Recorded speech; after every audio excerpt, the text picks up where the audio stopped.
WHIV LPFM. In New Orleans, we are Radio NOLA HIV with programming dedicated to human rights and social justice. WHIVFM.org. We honor independent voices. We are not a radio station with a mission. We are a mission with a radio station. End all wars. And if you hear me laughing, it's because I have two guests that are making me laugh right now, sitting across the digital divide for me. Well, first let me introduce myself. This is the Daily Hour NoiseFilter show. My name is Dr. MarkAlain Dery. Sitting across the digital divide for me is my friend and yours, Dr. Eric Griggs. But we also have a new guest with us. That's Dr. Yolanrda Hancock. Everybody, please give a big round of applause to Dr. Yola. Dr. Yola from NOLA. That's right. And Dr. Yolanrda was just telling us about her New Orleans story. So, Yolanrda, do you want to tell us your New Orleans story? Sure. So I'm Yola from NOLA. I'm from Louisiana. My family's from Louisiana. My mom's actually from New Orleans. I'm from a small little area called Independence in Tangipahoa Parish. Our claim to fame is Britney Spears. Did you go to high school with Britney? I did not. We actually transitioned. So I call myself Southern Cali girl. Right. We transitioned, as many of us do, from Louisiana over to California, and I spent my high school year in San Diego. That's right. And you can find more information about Yolanrda at Ask Dr. Yola. Those are her Twitter handles, Instagram as well, I would imagine, and then Facebook. You'll find Dr. Yolanrda at Yolanda Hancock. It is a pleasure to have you on board with us. Thank you so much for joining us today. And as we are getting more folks that are joining us on this stream, thank all of you for being here. If you guys can please share this stream, please like and share so that more people can see what's happening. Before we do our formal introduction, Doc Griggs, welcome back. Thank you for joining us. You are still technically on vacation. So what pulled you out of vacation today? The numbers. We are, I was in shock. I'd been just trying to unplug for a minute, and you and I actually had radio interview today, and I heard the numbers, and it's horrid. That and the fact that since Sunday, I've been awakened Monday, Tuesday, Wednesday, today, for the last 3 days in a row. I've been awakened at 5 o'clock in the morning with people with urgent questions about potential exposures. I'm sorry, that was Dr. Poppy in the background. Right. Potential exposures and concerns about how to proceed. Folks, the things are heating up, or no, they're already lit. The flame that was blue 2-3 weeks ago is now starting to get light blue, if not white. That's it. And as we get closer to that center of flame, the hotter it gets, obviously. And so things have been very hectic, and we were going to see both here in Louisiana as well as in Maryland, which is where Yolanrda now lives in Maryland. We didn't even finish your story. So where do you live now, Yolanrda? I live now in Maryland, Georges County. That's exactly right. And then what kind of practice do you do? So I have a combined practice. I'm a board certified pediatrician, but I'm also an obesity specialist. I really focus on health and wellness using behavior modification, accountability, and coaching as a way to transform how people approach their health. What are some common questions that you get on Ask Dr. Yola? One of the most common questions I get from a parenting standpoint are really nutritionally based, particularly for picky eaters. How do we get our kids to eat fruits and vegetables? It's one of the areas that I love to focus on. I have an 8-year-old who I have magically been able to raise up to love fruits and vegetables without having to put any dressing or anything. She eats her salad like she's raw in terms of how she approaches her veggies. No dressing, no butter, no nothing. She likes it. I think it's absolutely wonderful. In terms of right now, the adults, what they're asking me is, what nutritionally do we need to be doing to protect ourselves against COVID-19? It's almost inevitable that we're going to end up getting sick. How can we protect ourselves? That is great. And what are the answers? So in terms of things that I always talk to parents about is that really taste preference starts in the womb. So when I meet with expectant dads, I talk to the mom about her consumption so that not only does she decrease the sugar consumption, because sugar preference happens in the womb as well, So we talk about how much sugar should be consumed while pregnant. What do we need to do as we do for early food introduction? I made all of my little ones baby food myself. I didn't get anything out of a can or a jar. So we talk about those sorts of things to really get children excited. And if they're bigger kids, I get them in the kitchen. When children have a role in picking the fruits and vegetables, growing the fruits and vegetables, and preparing them, there's usually more buy-in for them to eat them. And I also tell parents, don't give up. It can be, the eating landscape for kids can be a very frustrating one if you let it, but you just got to take a deep cleansing breath, let them make their decisions, and continue to reintroduce. In terms of COVID, it's really focusing on those foods that either impair or improve your immune system. We need to look at the intake of sugar. Well, that's one of our diabolical downfalls, especially around Thanksgiving. We go hard in the carbs around this time of the year. So it's talking to folks about decreasing their carbohydrate intake, particularly sugar, but also focusing on those foods that are rich in things like vitamin C, vitamin D, vitamin A, B, and E, and then focusing in on zinc. If you eat a well-balanced diet, it's likely that you will get some of those. But even for those of us who get in our 3 to 5 a day, I still take supplements to make sure that my body is prepared if and when I'm exposed to COVID. Yolanrda, there's a question here in the chat. I'm going to read it for you. It says, I have a question for Dr. Yola. I'm a gastric sleeve patient 4 years out. Are there any good studies on the effects of COVID on bariatric patients? That's an excellent question. There have not been specific studies looking at COVID and its relationship to bariatrics, patients who've gone bariatric surgery. But one of the things that I would advise patients who've undergone bariatric surgery is to really pay close attention to those vitamins you know that you are at risk of being deficient in, which are also the same vitamins that put us at risk for immune deficiency, particularly vitamin D. One of the things that I make sure that my patients who've undergone bariatric surgery do is get on a routine basis what their vitamin D levels are. We always think about vitamin D in the context of bone health, but vitamin D is critical in terms of our immune system function and response, as well as our heart health. Those are two key reasons why we want to make sure that, particularly for our bariatric patients, that they are up on their vitamin D. And if you're getting in that vitamin D, it's that vitamin D3 that you want to take. A lot of folks aren't really doing a lot of whole milk right now, and that's usually the source in meat where we get our vitamin D. Some products are vitamin D fortified, but you really want to pay attention to how much vitamin D you're getting in. It's best to know your numbers first before we talk about the international units. So certainly come reach out to me, let me know how I can help you figure out your specific dose. And she follows up here, I take my regular vitamins and extra vitamin D every day. Do you want to hear a good vitamin D story?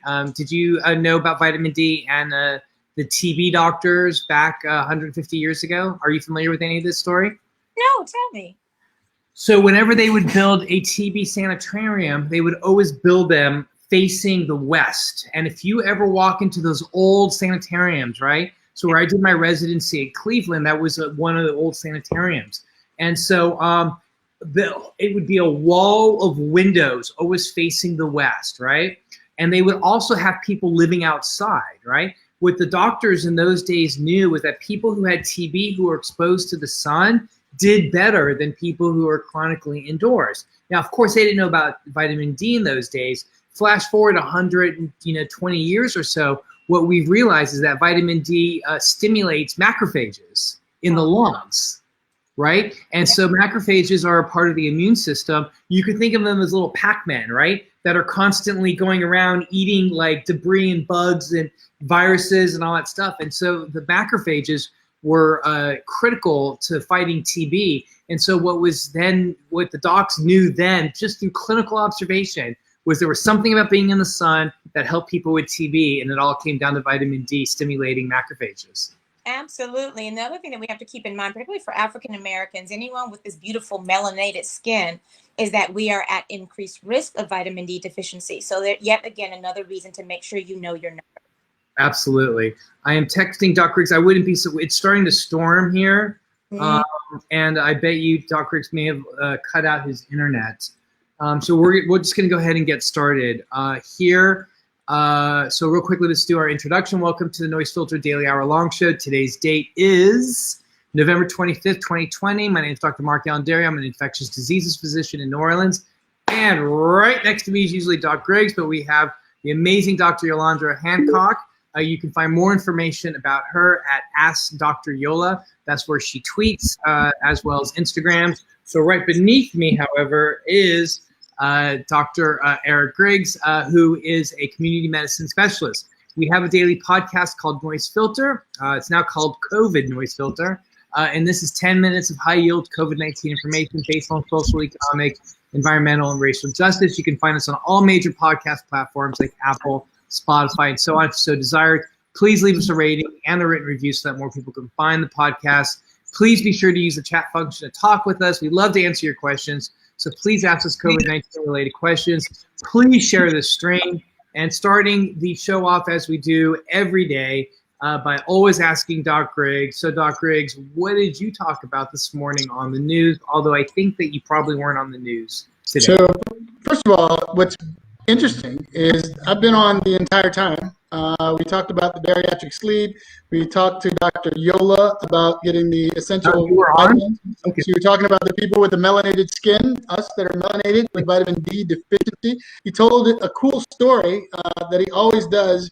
He was a kid, I won't even say weird, he was the awesome, different kid that spent time reading infectious disease history and the TB sanitarium facing the west and the TB patients that did better in the sun. I thought you weren't here. I would not have told that story. I would not have told that story if you were here. Gathering all that information up. You missed me, didn't you? You missed me. Yo, you missed me. You know, I would not have told that story if I knew you were here. I thought you dropped off because you had internet problems. I consumed on a large level all of that story in a very macro way. All right. Well, I guess you weren't on the news. I guess you weren't on the news today. So I was not, but I did get called. Got called earlier, ironically, around the time that you and I talked about the case positivity rate going up, and it's just interesting that all the terms that we've been talking about and the trends that we've been talking about all this time, people are finally there. Well, they have to pay attention to because our numbers are up higher than what we're reaching record levels again. So, absolutely. Yeah, here we are. Here we are, and let's go ahead and you listen. You got Sorry who says that you were missed. Sorry. Speak for yourself. Sorry, I'm not 100% sure. We've had lots of lovely guests on. Oh, so no drum roll for you. You were missed. You were missed. Yeah, Everybody was asking about you. So. All right, Yolanda, so we're going to go through a bunch of slides and stuff, and please interrupt, ask questions, add. I'm sure I'm going to say things that you're going to be like, you dummy, this is really what you mean, and stuff like that. So go ahead and feel free to interrupt and add or do whatever, okay? So let's talk about our epidemiology. Here we are. We are adding cases, 1 million cases every couple days. We are at 60,566,536 cases. And of course, this is a gross underestimation of the number of deaths. We're at 1,423,605. This is globally, and much love and peace to those people. Number of cases we added yesterday was 548,078. But I think that there's good news coming. I'm going to show you in a moment.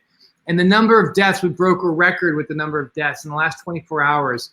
11,712 people died. Much love and respect to those families. And Doc Griggs, look what that equals now. 8.1 people. Holy smokes. Wow. 8.1 people per minute died in the last 24 hours globally. And look at the global map. Like you cannot even discern. Forget about South America, right? You can't even discern where here you can see a little bit of Northern Europe, all of Central, Eastern, and Southern Europe, and a majority of Africa is completely blotted out. The Near East, the Far East are completely blotted out. Obviously, there are cases all over the world. It is extreme. Yolanda, we've been following this map when it was just a bunch of little tiny blue dots. And we've been watching it, grow into this big blob over the course of the last 3 or 4 weeks. Looking at the countries with the most number of cases, of course, we're number 1 with 12.7 million. But rapidly on our tail was India, but India we pulled away, so they're at 9.2. Brazil comes next at 6.1 million, and then interestingly enough, France at 2.1 million and Russia at 2.1 million as well. Sweden is starting to really come online. They're having a huge outbreak in Sweden right now. It's the country in Europe, aside from Italy, with the most number of cases. And then, of course, I like to check my home country of Morocco of 336,500 cases, which next to South Africa is the highest number of cases on the continent of Africa. And again, I still don't understand why Morocco has so many cases. Looking at the global number of cases, Dr. Griggs, right before you left on vacation, we were right around here. And you remember what I was saying? I was like, I hope this is starting to turn into a plateau. And I think it is turning into a plateau. What do you think? I'm still skeptical. Are you? Me? It's fair to be skeptical. I mean, we are going to see, we are going to see an uptick in cases nationally here in Thanksgiving in the U.S. But Christmas time, we are going to see a global, because Christmas is all over the world. So we're gonna see a huge uptick in cases during Christmas time and New Year's as well. But I am hopeful, and if you look as well, there has been a look at the number of cases over 14 days is only down to 4%. Yeah. So I think that is positive. But remember that we are going to see deaths. If we look at 1 to 2% of deaths, and per day. Yeah. So if this is if we're at 500,000 plus cases, if we're looking at 1 to 2%, you're still looking at 10,000 deaths plus a day. So that's going to continue going on for a while, and that's why this number is about 20%. I am hopeful that this is turning into a plateau, at least for right now. But I agree with you, Dr. Griggs, that I think it's going to continue to go up. And I have a feeling we're going to see that in January and February, like what we were talking today when we were on WBOK. When you look at mortality, you can see it is strikingly increasing. Again, the mortality is just a couple weeks behind this. So the mortality that we're seeing today, which is a record number right here, right? This is a record number of deaths. That's actually reflecting cases that were probably diagnosed around here.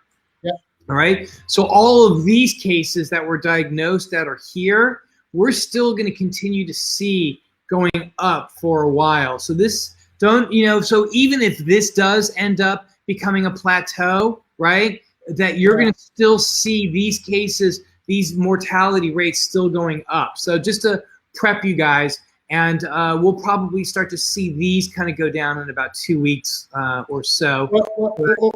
Or not, because of, here in the U.S., because of this holiday.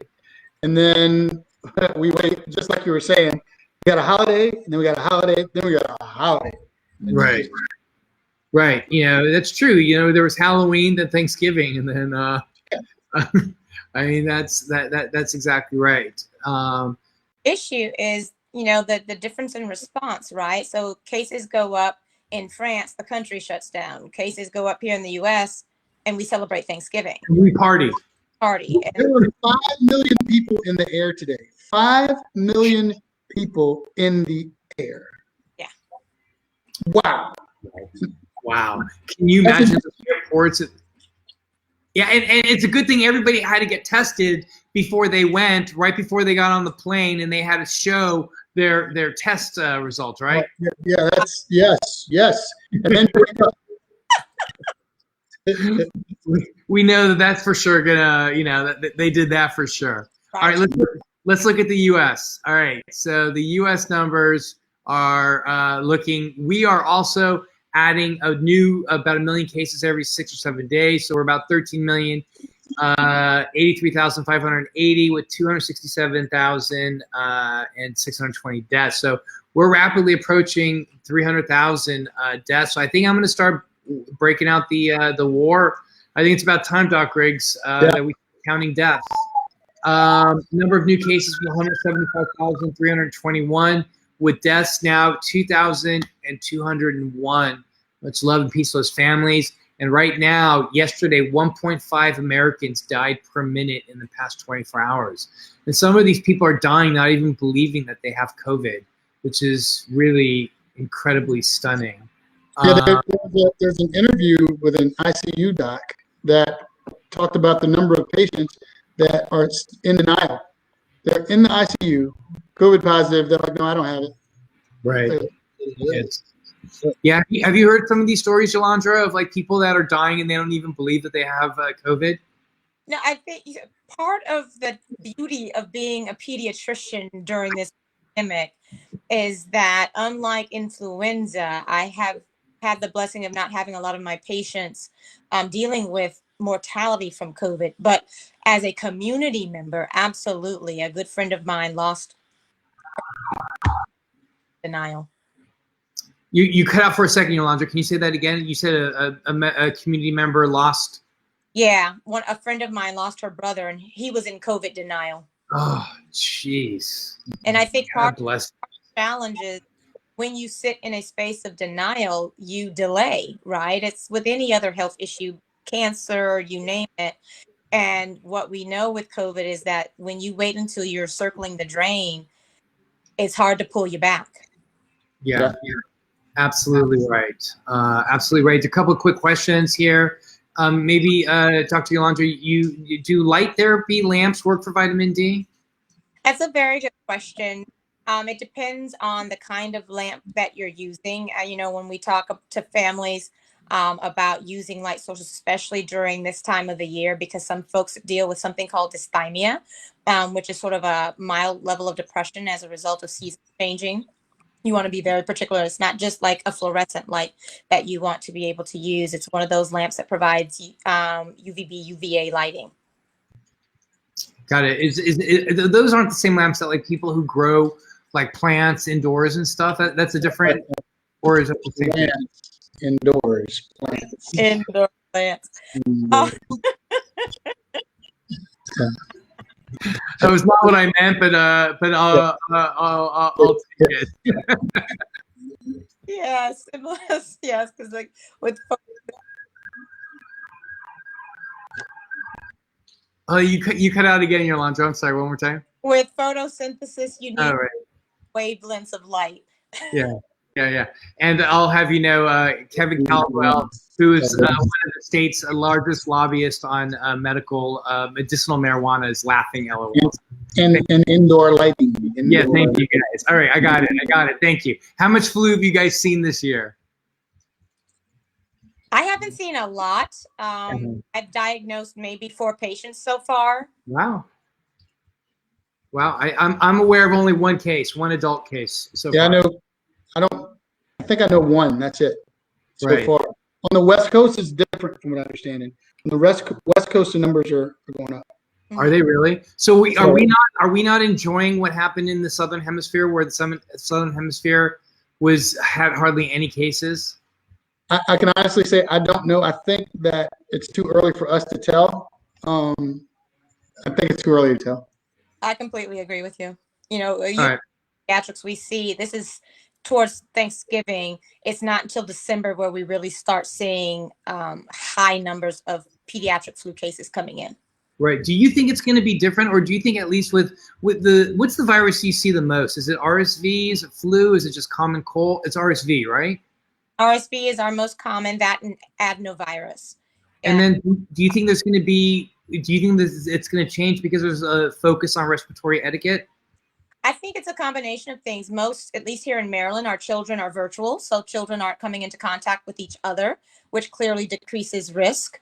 I think the fact that people are wearing masks, some people, I should say, are wearing masks, that should also decrease the risk of transmission. And preferably, everybody's washing their hands after they sneeze and cough. Thank you, Dr. Griggs. I love it. Dr. Griggs. He showed up. I was doing slides like last week or 2 weeks ago, and when I clicked back on to talk with him, he was dressed up exactly like, he had a full costume, He went and changed into the costume while I was doing slides. I'm like, what's wrong with you, dude? They call me Dr. Griggs because I never bring good COVID news.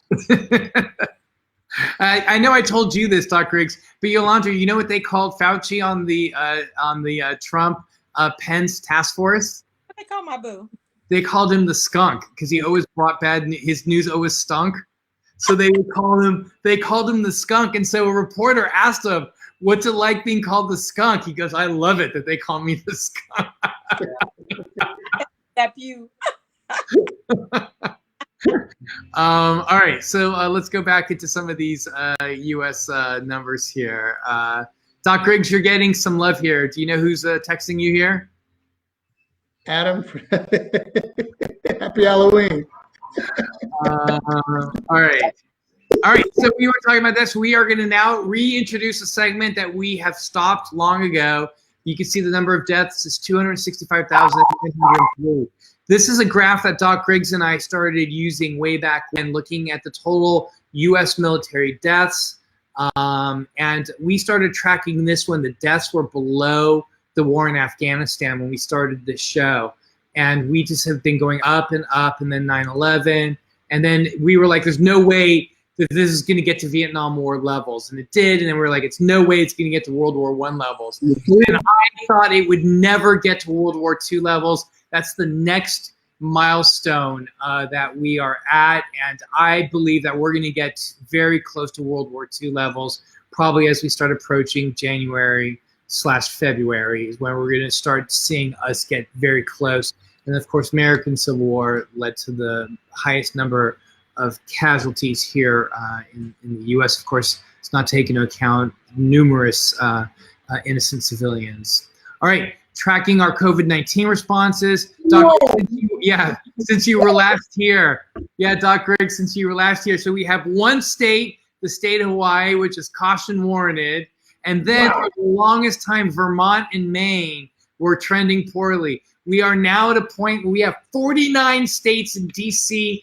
that are an uncontrolled spread. Talk. Talk to me. Can you get, I need a minute to process. Like, talk to me. Look at that. And now you're telling me we got 5 million people traveling right now today? Yeah. 5 million people traveling all over the country. So it doesn't matter at this point, unless you're coming from the States to Hawaii, whether or not every place is a hot spot. I mean, like, what the deuce, man? Like, whiskey, tango, foxtrot. Like, what do you do with that? Like, I mean, dude, is that insane? Look at that map. Eric, we've been how long have we been following this map for? 3 1,000 years. Yeah. Yes. Like we remember it would be like, okay, here's Louisiana, here's Texas, it's hot, whatever. But now there was even green. Was it Delaware that was green or something? Yeah, the West Coast was green for the longest time, and then maybe it was yellow for the longest time. But that's it. It's over. We are in massive exponential spread right now. This is insane. It's insane. I'm stunned by this. So, all right. And look at the number of cases per day. Wow. Average is 172,000. Here was our first peak. Here's our second peak. Doc Griggs and I have been saying this from the get-go. We've actually been talking about this. Yolanrda, Doc Griggs and I have had a radio program now for several years. We've been talking about this on our radio program as well, as I always talk about the history of infectious diseases. Shocked, I'm sure you are. And I know. And I've always talked about, Doc Griggs, on how in respiratory epidemics there's always been this second wave, and we never really could quite explain it just by the cold weather, because it doesn't happen in the southern hemisphere, right? We could explain some of it, but I don't think we can explain all of it. But I think now what we are seeing is, and something that nobody's ever really went through, because the last big one of these that happened obviously in during 1918, was I think that there's an element of fatigue, of pandemic fatigue. And I think that's what we're seeing right now. You have 5 million people that are traveling that know better, right? And they're still traveling right now. And so this peak is going to make, like, this peak that we're seeing right here It is going to shadow these. And remember, we all freaked out here. Remember those days? Yeah. We were on the phone, Mass for America. Like, oh my God, look how many cases. Look where we are now. Yeah. Where is that level of shock? And you know? urgency, there is none. There's no level of urgency. It's shock.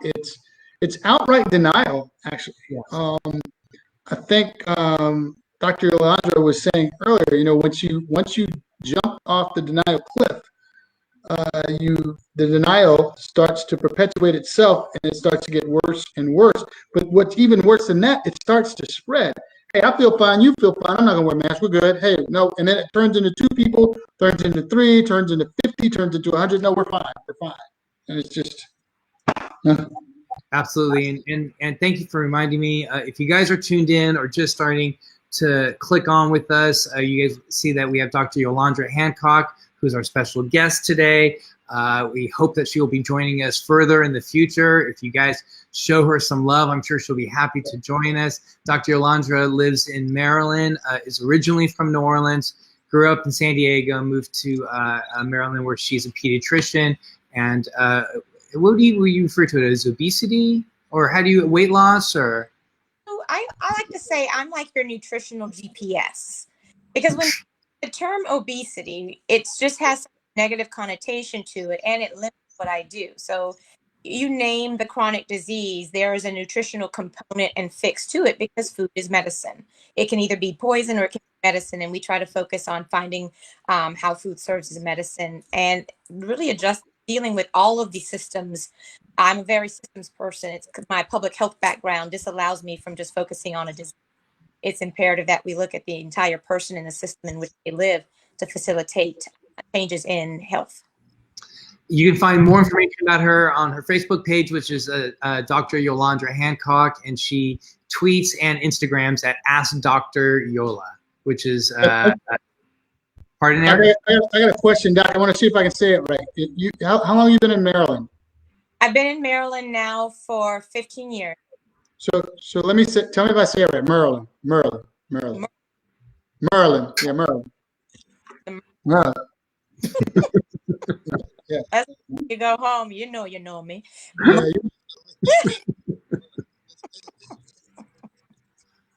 All right. So as we continue on here, look at the states that are having huge uncontrolled spreads.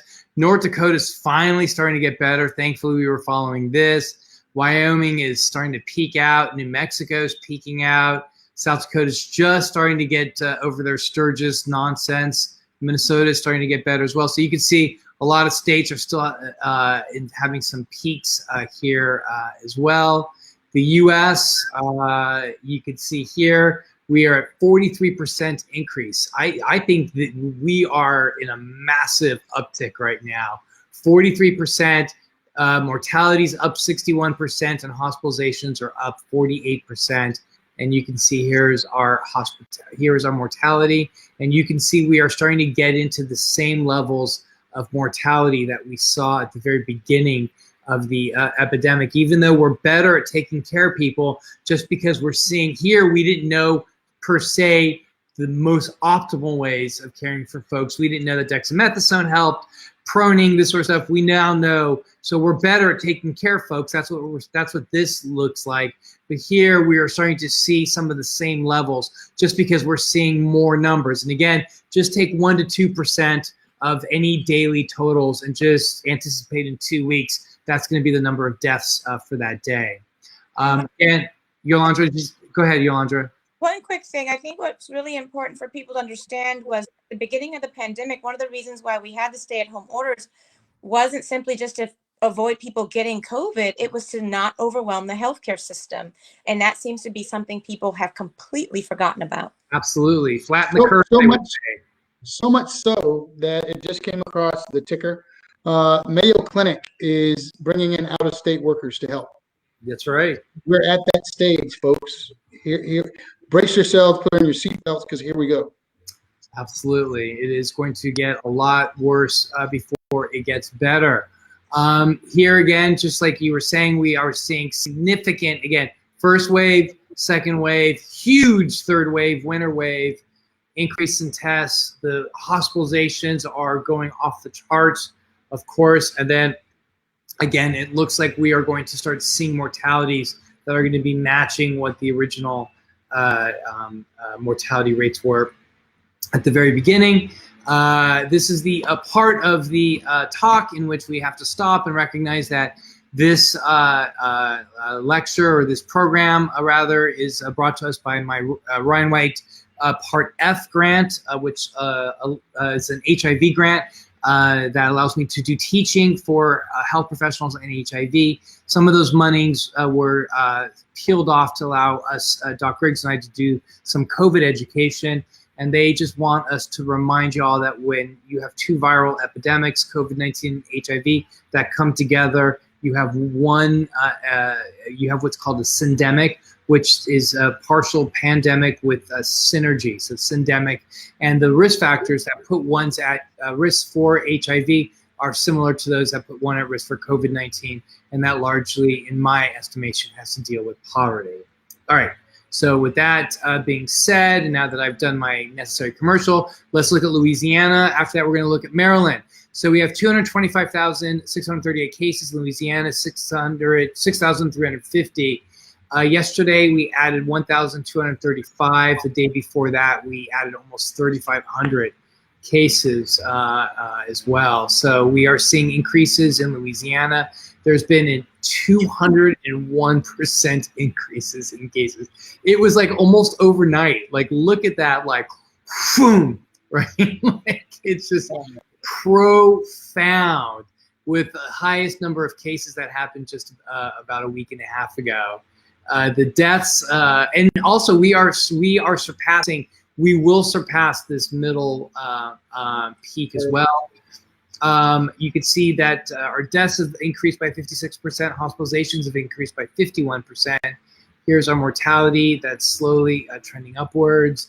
And then, of course, hospitalizations are starting to increase significantly as well. If you look at this map of the parishes, these are looking at test positivities. And if you just take a quick glance, you can see all the test positivities are going up pretty much across all the parishes in the state, which leads us to this map, which is every parish in the state of Louisiana is on high right now in terms of their weekly incidence. So there it is. The state of Louisiana is officially every single parish. This reminds me of what it was like during the first wave, Doc Griggs, is what we were looking at. Yeah. The last time on Monday, we had 48.2 cases per 100,000. Here we are at 51.4, so this is going in the wrong direction. The infection rate's getting a little better at 1.4 to 1.35, and our test positivity rate is stuck at about 8.6. And remember, we want that to be beneath 5% and ideally beneath 3%. And basically what this indicates is that there's active transmission throughout the community. This is looking at the percentage or looking at number of new cases per 100,000. Dude, look, we just went off the charts. Yep. That's it. It just went right off the charts. It just went right through the critical section, right off the charts. Charts, folks. And then you can see our R naught is going up. Hopefully, this is trending the plateau. But this is really, really, really bad. We surpassed even this, and I remember being worried around here, Doc Griggs. Yep. We are up around here and particularly concerned. Looking at Orleans Parish, doing slightly better. We were at 20.8, now we're at 22.4 per 100,000. The infection rate is hovering in around the 1.3 something, 0.2, or 0.32 or 0.35. Our test positivity rate, thankfully, has been great. And this is why we've been able to kind of keep things kind of somewhat protected. You can see we've been kind of peaking, but and I think we're going to, after Thanksgiving, this will definitely go up. And certainly the state now has moved into a phase 2, and you can see why we've moved into phase 2, again, because largely because of this graph right here was what led John Bell Edwards to get us into phase 2, because this does not see anything. It's going to take about 2 weeks for that to go down. But with Thanksgiving, I'm not really sure that it necessarily will. Going to Maryland. Dr. Yola from NOLA, this is you. So here you guys we're going up. It looks like there may be hopefully a decrease, but you guys have been spiking cases. You guys had a record just a couple days ago as well, a record number of new cases. Yep. Over the last 14 days, there's been an increase in 75%. Mortality rate is going up and hospitalizations. Do you guys have a particularly older population in Maryland? Why is there such a high mortality rate? So one of the issues that I know that we had throughout the pandemic was the protection of our elders that were in nursing homes. One of the things that Governor Hogan did do at this phase in the pandemic was shut down visitation in terms of those nursing homes in order to protect our aging population. Here in Prince George's County, there is a significant number of elders that live out here that are at obviously increased risk of COVID-19. The majority of our residents in Prince George's County are within that working age, but within the DMV, the DC, Maryland, Virginia area, we do have a good percentage of older populations. But we also, Maryland is a very diverse state, and we do have some areas that are very rural with an aging population, and that's likely the numbers that we're seeing are reflective of those counties. As we talked about before we went on air, here in Prince George's County, our county executive has done a phenomenal job. Shout out to my soror, Angela Also Brooks, who kept us in phase 2 when we had numbers that were flattening and then reducing. She still maintained phase 2, where we still controlled the amount of the crowd and those sorts of things. The governor allowed each county to decide how they would handle their restrictions and entering into various phases. By, I believe it was June, going into June, he opened us up to full phase 3, but our county executive kept us at phase 2 throughout that time. That's good. Was there a lot of blowback for that? Not here in Prince George's County. We know we have some act right in Prince George's County. Yeah, you got an act right. Mm-hmm. Without their mask. We've masked up, COVID down over here in Prince George's. Right. That's right. And if you guys ever have heard me say mask up, COVID down a million times here on this show and everywhere, I just want you guys to know that was as a result of Dr. Yolanrda. We were on a phone call together, and I was telling her about a programming that we were doing and songs that we were writing here called Mask Up. And then just out of Yolandra said, mask up, COVID down.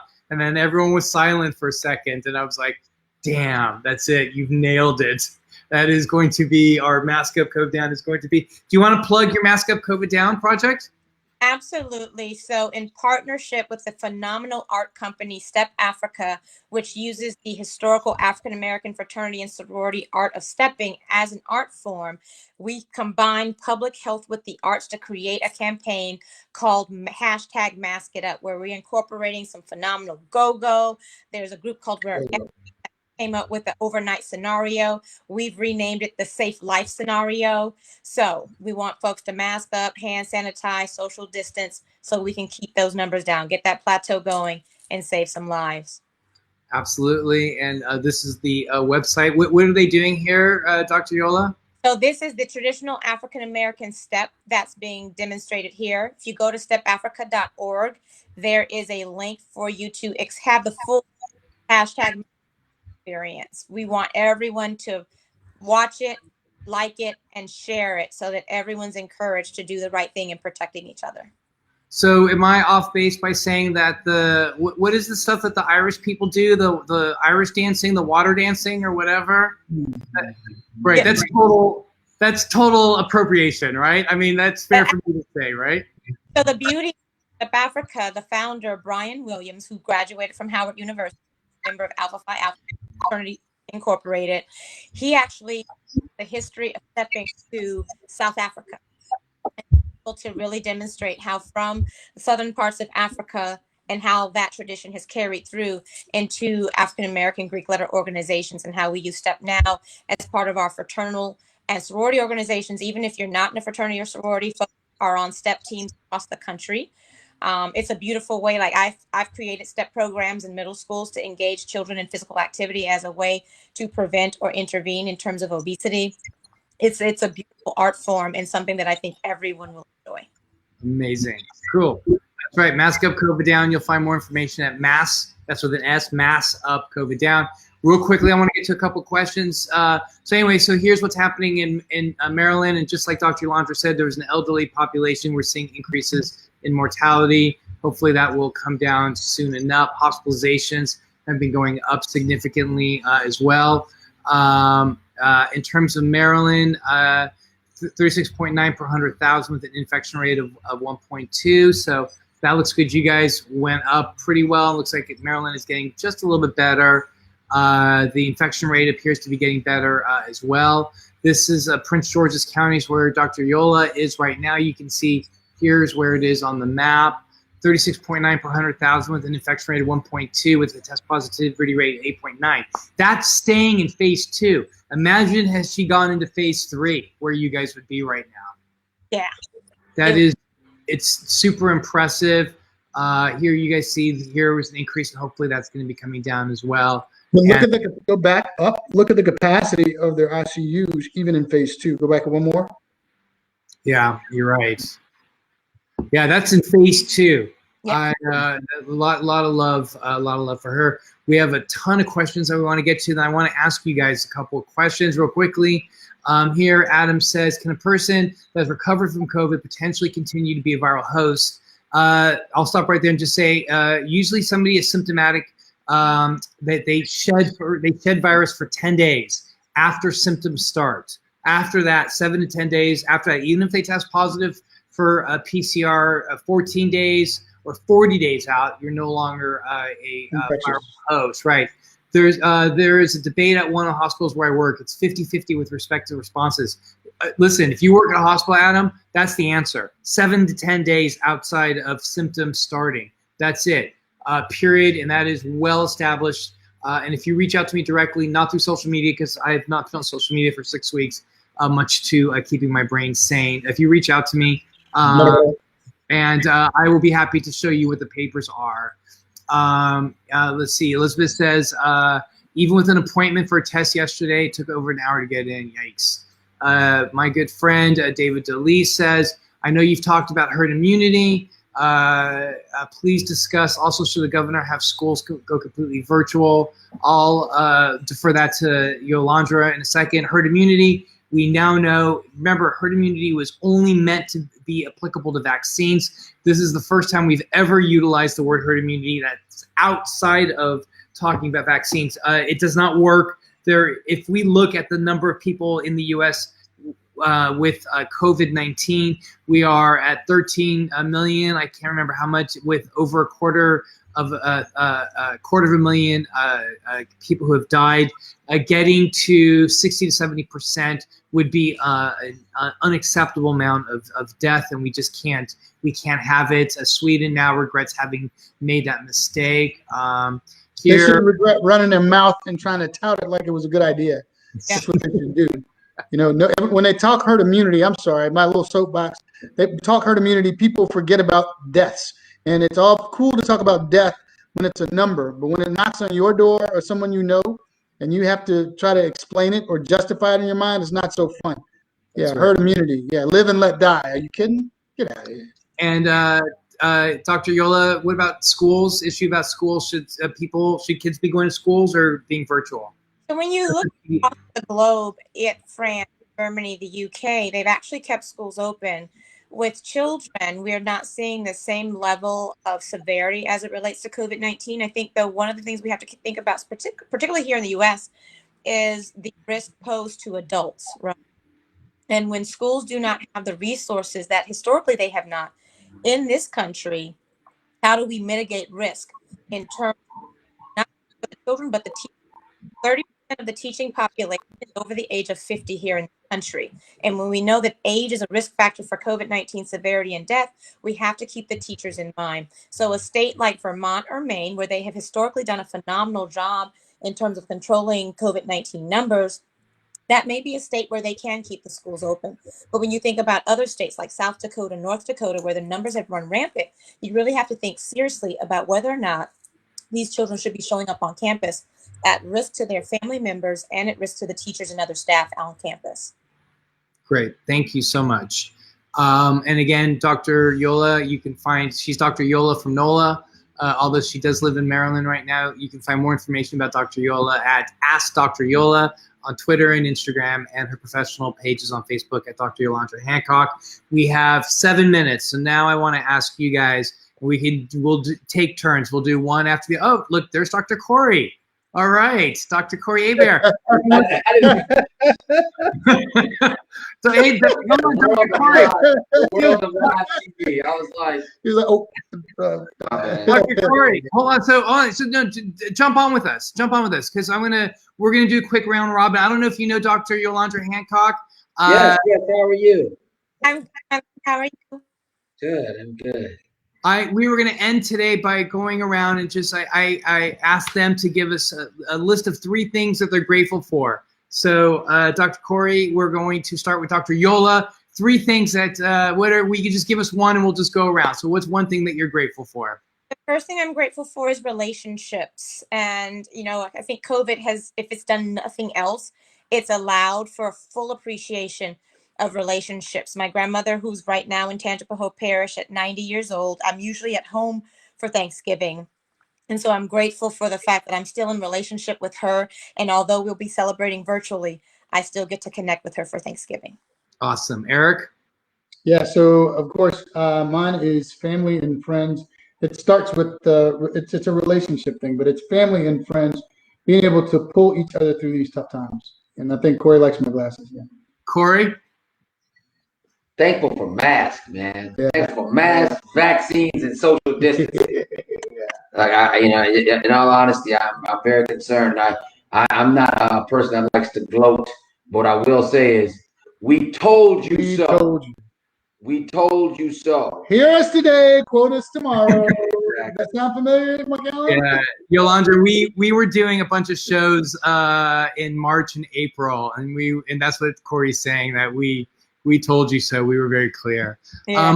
I want to say that I am grateful for our NoiseFilter family that show up day after day to hear our messages, and I am grateful for all of you guys for being here day after day to listen to Eric and I poke fun at each other, to laugh, and to try to make sense of all the crazy that we see. So, all right, Yolandra, you're up.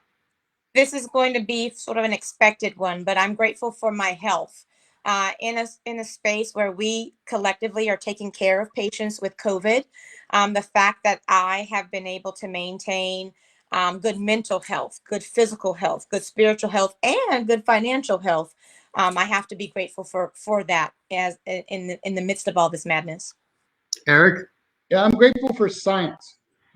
Period. We've been vilified. We've been told that we wasted all of our money collectively, about at least $2 million between us on an education, only to be discredited. I am grateful for science. This is a science problem, and science can pull us out. I'm grateful for science. Corey? I thought I did all 3 of mine, with the social distancing mask and All right. vaccine. All right. I want to say I too am grateful for my health, but I'm also grateful for the privilege that I've had to be a doctor during these last 9 months, and especially an infectious diseases doctor.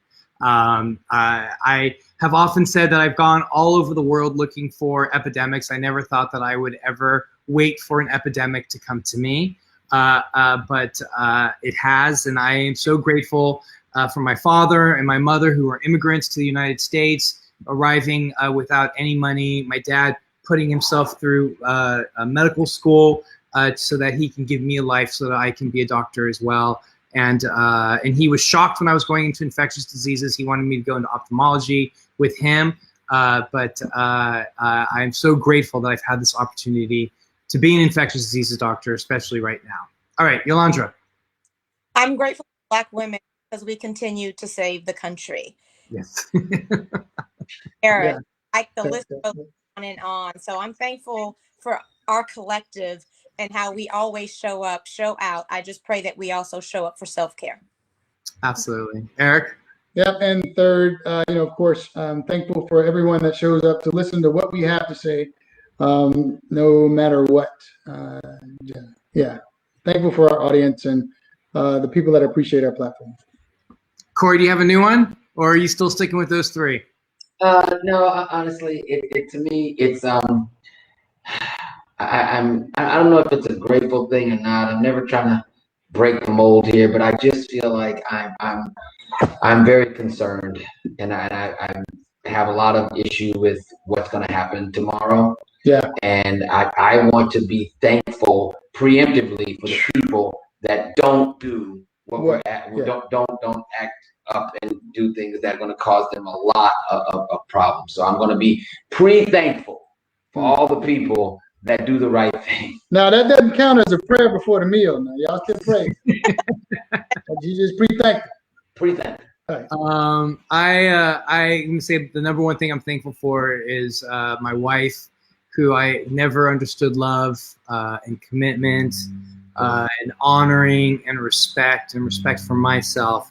And in the last 10 years that I've known my wife, the last 5 years I've been married, without question, those have been the best years of my life. And so I am very, very thankful for my amazing wife, who I see more over Zoom since this epidemic started, because she's a hero at City Hall, and that's where she is right now, helping to lead the city through recovering from COVID. So with that, we just wanted to say thank you guys so much. Corey, thank you for jumping on. It's great to see you. I don't know if you saw one of the comments. One of the comments said, hang on a sec, it said, missing you three doctors together. So there you go. I can't wait for us to do another COVID corner. You can find more information about Yolanda Hancock at Ask Dr. Yola at Twitter and Instagram, and of course her professional Facebook page is Dr. Yolanda Hancock. Thank you so much for appearing with us, Yolanrda. It's been such a pleasure. Eric, you are as goofy as always. I don't even know what to say. You know, I didn't come back for this. I'm still on vacation. I didn't have to come back to be harassed. I'm not thankful for that. Corey, it was a pleasure to see you, and everybody on Monday. Yeah, folks, stay tuned tomorrow on Facebook. You might have a triple thankful surprise. Oh, look at this. There may be something happening. I was about to say we'll be back on Monday with our regular programming, but I don't know. Eric's looking like there may be a surprise tomorrow, so let's see. Stay tuned. Well, who knows what the Grinch has up his sleeve. Peace out, everybody. We love you guys. Thank you guys for tuning in. Thank you, Happy Thanksgiving, y'all. Yolanrda. Thank you, Corey.